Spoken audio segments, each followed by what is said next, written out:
Frank Kemp here with One Man Review, where the posts are random and my opinion doesn't even matter, but I'm a fat guy with a microphone and an internet connection, so you're going to hear me bitch all about anything. I saw Suicide Squad today, and yay! I'm going to say right off the bat, the movie was not bad, but it wasn't quite good either. It was straight down the middle for me. The movie was very by the numbers, action, superhero-ish, what you would come to expect to see, and it was generic. It was just generic, but it did entertain, but it didn't do anything new or exciting, but it doesn't deserve the hate that it's getting. I mean, I could just tweeted a review about this, but 140 characters doesn't do this movie justice for the amount of shit it is getting. It is currently at 26% on Rotten Tomatoes, and currently Batman vs. Superman on Rotten Tomatoes is at 27%. I hate that movie. I give that movie a 1 out of 10. Talking about Batman vs. Superman as a 1 out of 10. And there is no way that Suicide Squad is worse than Batman vs. Superman. It is miles beyond it. It does not deserve the hate. It was entertaining. It's heavily flawed and a carbon copy of every other generic superhero movie that we've seen. I give it a 5 out of 10. You should go see it. You will not be disappointed, which maybe that's why I wasn't disappointed, because I went in wanting to hate the movie, and I didn't. I have a lot of problems with it, but it still entertained, and the problems I have with it were very minimal. So 5 out of 10, go see it. That ends the spoiler-free part of it. Now I'm going to talk about some of the stuff that I did not like about it, some of the stuff I did like about it, what I liked about it. Batman. Affleck's Batman. He's great. He wasn't in too much. He was in it just the right amount. And he was in it when it was necessary, which I thought was great. So the movie delivered there. I was very happy that Batman was in it more than just the Lamborghini sequence that we saw all throughout production when they were filming it. I'm glad there was more in it than what we already seen. So that was very good. Warner Brothers learned not to show too much this time around when it came to Batman, unlike Batman vs. Superman, where they gave away freaking everything. Now, what I did not like about it was every beat in this movie to me was predictable. I saw everything coming from a mile away. I knew when it was going to make a right turn. I knew when it was going to make a left turn. And the movie, when I knew it was going to make a right turn, it should have made a left instead. When I knew it was going to go left, it should have went right. If they wanted to make this movie great, it would have given me expectations while I'm watching the movie and make me expect one thing and then all of a sudden go in a different direction. Like, Slipknot is in the movie, which I did not know because they didn't advertise him at all. And kind of ironic because I just literally said that they didn't know when not to show too much. However, Slipknot, they kill him off in the movie, and I knew from the moment he was introduced exactly how he was going to die and why. I knew the bomb in his neck would have to explode because they need to demonstrate that they're not f***ing around and that shit is real.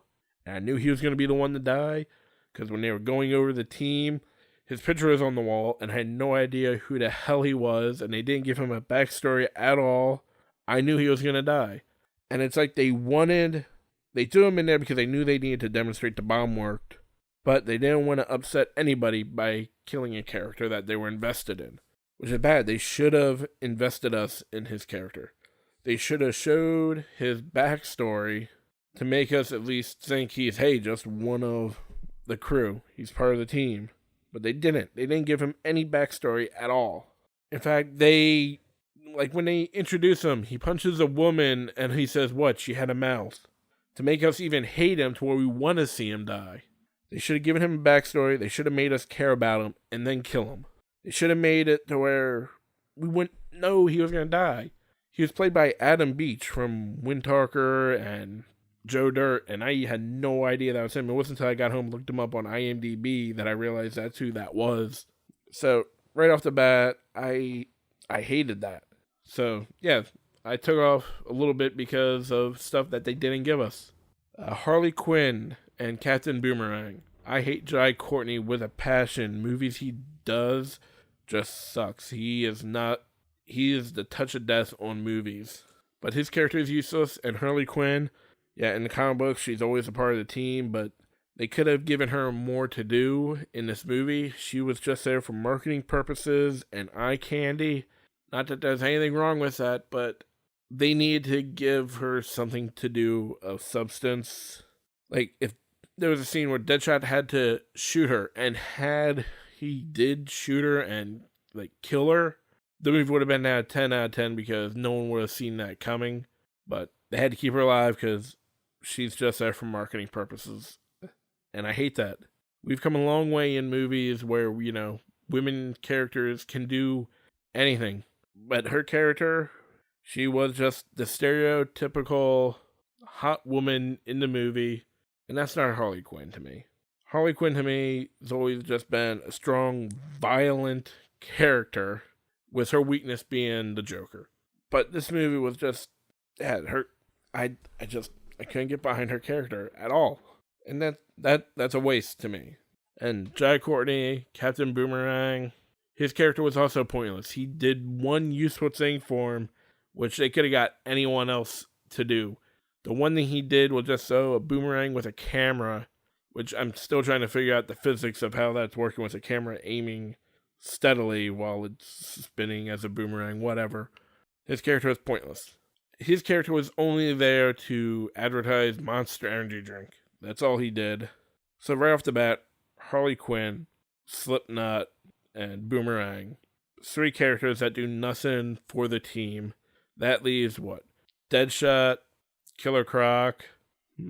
Is that it? Really? Just Killer Croc and Deadshot? That can't be right. And the Joker. Joker's not a part of the team. And there was also Katana and RoboCop. I can't... Flag, that was his name. So yeah, half the team, completely useless. The other half was good. Killer Croc, I couldn't understand half the stuff he said. They really needed to give him some subtitles. They could have worked a little better on the makeup, I guess. I don't know. Something about him in the movie just kept reminding me of Amazing Spider-Man 2 Electro. I don't know what it was. But my biggest complaint about it was the Joker coming in at making the Joker the entire movie just trying to save Harley Quinn. To me, the Joker in everything that has to do with Harley Quinn loves Harley Quinn, but he would never risk his life or do anything to get her. He's a horrible boyfriend, and it was always up to Harley to get out of whatever situation to come back to the Joker. And then the ending of the movie, they have Harley Quinn getting busted out of the prison that she's in. And the movie, again, it was predictable. I knew it was the Joker the whole time coming in, but they do a dramatic reveal to where Harley doesn't know that it's the Joker coming in to save her. Even though the SWAT team uniform he has on has Joker across his chest, JKR on the side. So why are they going to film it and show it as if we don't know it's him? They do the camera going into his face as he takes the SWAT team mask off. Like it's supposed to be some sort of twist, and I didn't like it. They shouldn't, I guess it's either they should have just not have him disguise himself or shoot it the way they did. Because I couldn't get it. I mean, I got it. I knew what was going on, but I couldn't get why they were shooting it and showed it the way they did, of the camera movements going into his face, the music, as if it failed for me on that level, and that's how the movie was ending. Except for the mid-credit scene, which had Bruce Wayne, spoiler alert, but I already went over that, but had a Bruce Wayne scene in it, which was great. But the movie did a good job at setting up Justice League, a lot better than Batman v Superman did. And when the movie came out, with the bad reviews, they released some stories of the drama behind the scenes of the trailer park company that made the trailer, creating a cut of the movie that was competing against David Ayer's version. And I really think a lot of my complaints visually is probably from their cut, because there was a lot of stuff in the opening 25 minutes in which they were doing these over-the-top visuals, literally over-the-top, on top of the characters and their introductions that was very trailer-esque, that I really was not digging. Like, I really feel like they went with the trailer park version of Suicide Squad to make it fit the tone that the trailer was delivering.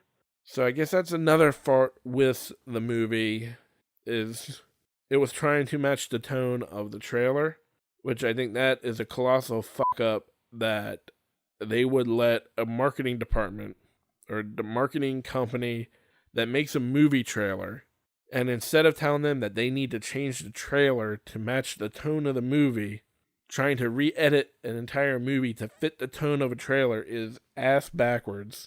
Which, if I ever made a movie, just because of that, I wouldn't want Trailer Park to edit a trailer for it if that's what they do. I guess this is the first time in movie history where a studio released a trailer and went, hey, people are going to see the movie and be like, hey, it's nothing like the trailer. Let's change the movie. That's not how it works. You change the goddamn trailer. And then the movie had a good soundtrack, but it felt almost as if they were trying to compete with what Guardians of the Galaxy did music-wise, which I don't know if I can really fault a movie for trying to have like a good soundtrack. So the music's good in it. But I guess Warner Brothers learned their lesson with Batman vs. Superman of trying to do things bigger and grander, and then doing Suicide Squad a little more entertaining, which they did succeed there. So Warner Brothers is starting to get their shit together. I believe Suicide Squad is a step in the right direction for the DCEU. I am now more excited for Justice League because of this movie. And again, it proved that Affleck didn't just get lucky as Batman in Batman vs. Superman. This movie is giving me the hope that Batman vs. Superman should have gave me. Which reminds me of another thing that I hate about this movie. And happens very early on in it. There's a scene in which they're trying to pitch the Task Force X. And it starts off with, I can't think of his name, I didn't look up. But he talks about Superman. He could have flown down, ripped the roof of the White House off, and either kidnap or kill the president, and no one could have stopped him. What are we going to do? And that is our premise for establishing Task Force X. That is her premise. And literally a minute after he gives that speech, they introduce the witch or enchantress, whatever you want to call her. They introduce a character that can literally just teleport from wherever she wants instantly. She literally vanishes out of the room, goes somewhere in the world, comes back with these top secret documents as a gift showing that, she has powers that can be helpful. She can literally do the exact thing that they were worried about is Superman doing, and then demonstrate that she can do exactly that same thing, and then they want to put her on a task force in which, surprisingly, it goes to shit, and now she wants to destroy the entire world with the magical blue light that can go up into the sky that we've seen a million times in other movies. Skyline, last year's Fantastic Four, even Independence Day, a blue vertical light. I'm tired of seeing that in movies. Hell, even Transformers 2 is another light going up into the sky. The light going up into the sky needs to stop being in movies in Hollywood. They need to get rid of that goddamn simplification of a world-destroying device. I fucking hate it. Stop doing it. God damn it. Now, I can keep going, but this is a one-man review. Overall, the movie is not bad. It's enjoyable. It's a solid 5 out of 10. The DCEU is heading in a good direction, I believe. So until next time, go enjoy the movie.